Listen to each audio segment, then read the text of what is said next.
It's been exactly 157 days since the Bandits eliminated the Crusaders in playoffs last season, and the guys in green are hungry for revenge. Welcome inside the Randy Rosen here in Sherwood Park, Alberta, as the Crusaders take on the Bandits for game number 3 of this. This is the 55th regular season matchup between these two clubs. Jordan, 31 of the previous 54 games played in the regular season between these two clubs have been decided by 2 goals or less. That is almost 60% of the games these last two teams have played in the last 20 years have been decided by 2 goals or less. So that just shows you. Danik St. Pierre onto the forward backhand now. What a save by Zahar on the doorstep. Scores! Braden O'Keefe buries the loose garbage out in front, and just like the previous game against the Saints, they're up 1-0 early.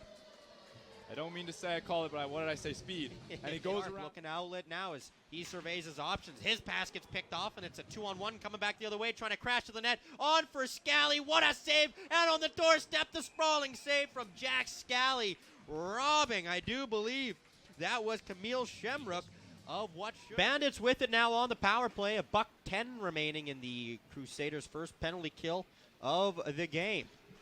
On to the right wing side, it's Jack Good. Centering feed out in front, and they score. Just like that, Liam Fitzpatrick goes back-to-back games, able to find the back of the net, and the Bandits on the power play will level this game up at 1 apiece. They outshot the Oilers 14-11 in the first period, and then they outshot the Saints last Saturday 18-9. Of course, I know only two games is not a very good sample size, but Crusaders looking to surge here. It's Brett Christensen right out of the box. Big rebound, scores! Tommy Caccaro, Johnny on the spot, and in the late stages of this first period, the guys in green regain the 1-goal lead. Caccaro picking up the garbage. Brett Christensen, what a spin-a-rama. That was so quick. If I would have blinked, I would have missed that spin. And I don't even think Zahara was expecting that. The skill and talent. Jack Scally, unlike the first power play, was able to make the save on that shot. Shukov shot, and splashing the leather there was Scally. Down low with it now. The Bandits are doubling down on this offensive pressure. Shukov shot, and he scores. Shukov, he goes back-to-back in games, able to find the back of the net, and we've got ourselves a 2-2 game. Shot their opponents 21-5. Centering feed shot, scores! Joseph Sinclair gets his team-leading 6th point of the season, and that's his second for 91. It's 3-2.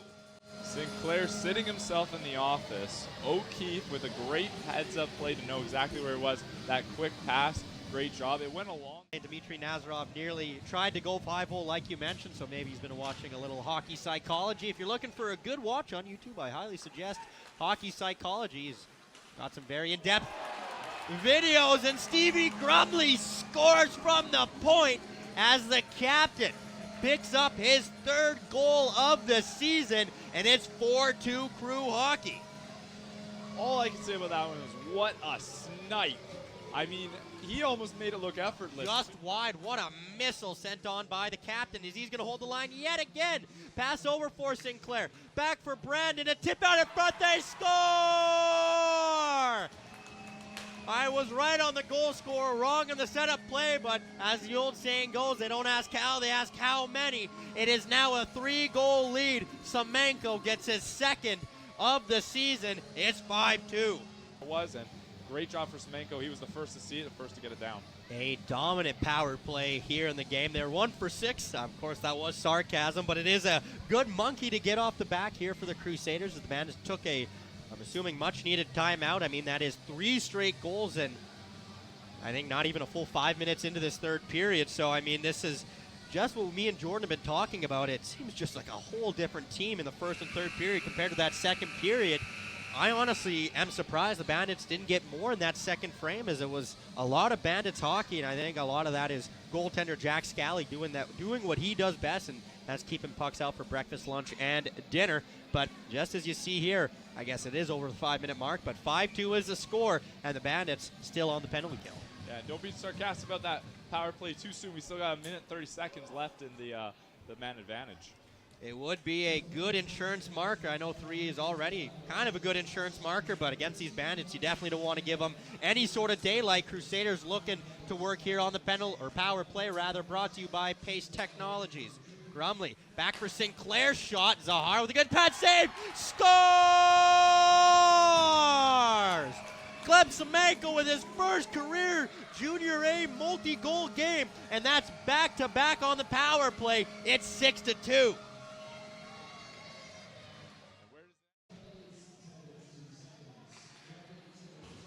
Picked off by Tommy Kakaro, who's got to step to the net. Kakaro onto the backhand, scores!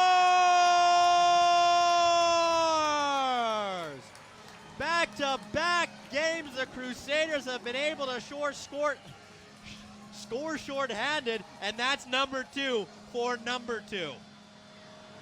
And I think they found Zahara's weakness. It's safe to say, once again, picking that. Yeah, and one thing to mention, the entirety of last season, the Crusaders had a 3-game win streak as their number 1 highest win streak. And they start off this season with a 3-game win streak. That's good, just a little bit to tell you, like, how good this Crusaders team is this year. And it gets you really excited for what's to come. It is. I am pumped. Crusaders start the season 3-0 with a dominant 7-3 win over their BCHL rivals, the Brooks Bandits.